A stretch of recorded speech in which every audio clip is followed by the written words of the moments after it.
All right, let's talk about the future. I mean, the real future, the one that's being built right now by artificial intelligence. And believe it or not, it all starts with that little device you're probably holding in your hand this very second. We tend to think of our phones as just, well, a window to the network, right? But what if I told you the network itself is waking up, becoming intelligent? It sounds like sci-fi, but that one little shift is about to change literally everything about how we live and connect with our world. Okay, so how is this all going to play out? Well, we can actually break this whole transformation down into three main phases.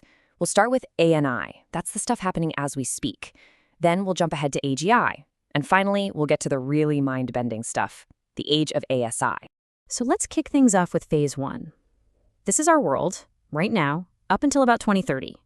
It's all being driven by something called ANI, or Artificial Narrow Intelligence.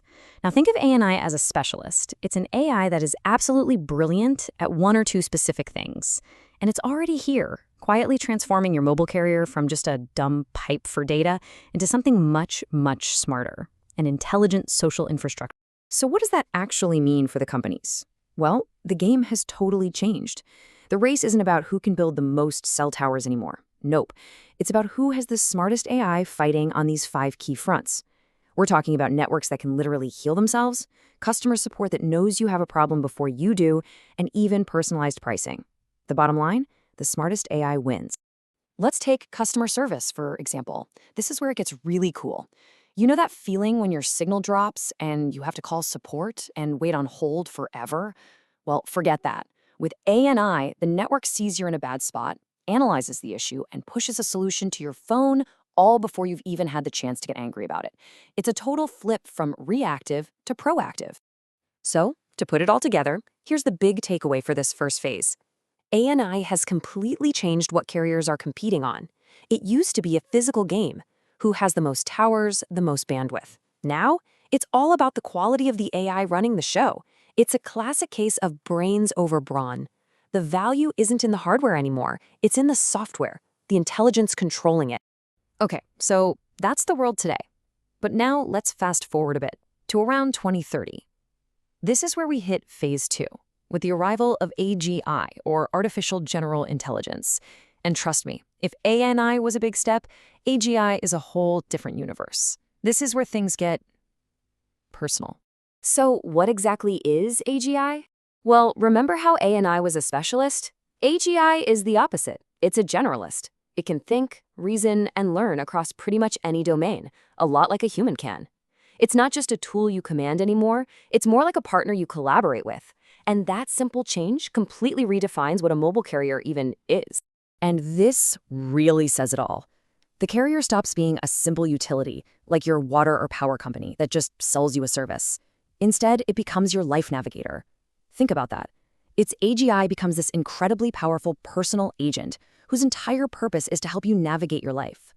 So what does that look like in practice? Imagine having an assistant that doesn't just understand your words, but your intentions, your mood, your entire life context. It could act as your digital twin, going out and booking your travel, negotiating a better price on your car insurance, or managing your investments. And it would give you advice, real advice, on everything from which route to take to work to reminding you to take a mental health break. It's wild. So you can see how the battlefield shifts again. In the AGI era, who cares about a few extra megabits per second? The competition is no longer about speed or price. It's about something much deeper, trust. Which company's AGI do you trust with your life's decisions? Which one is the most ethical, the most empathetic, the one that actually aligns with your values? That's the new differentiator. All right, take a deep breath because now we're jumping way, way, way ahead to 2040 and beyond. This is phase 3, the age of ASI, or artificial superintelligence.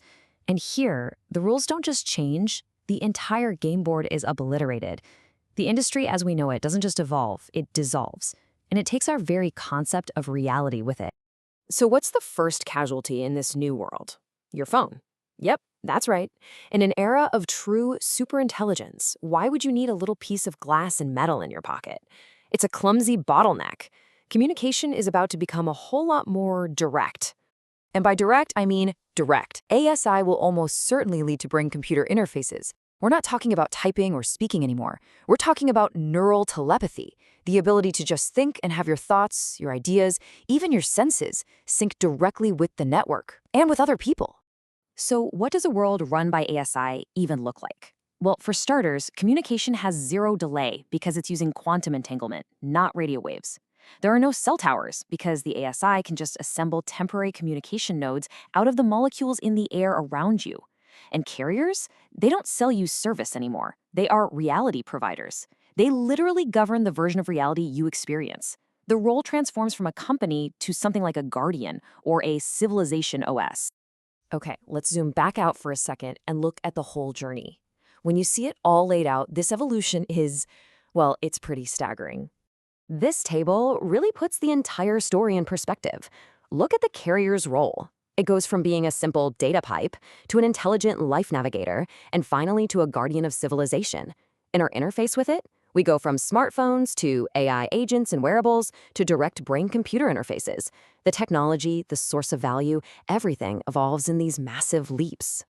Which brings us to the single most important point of all of this.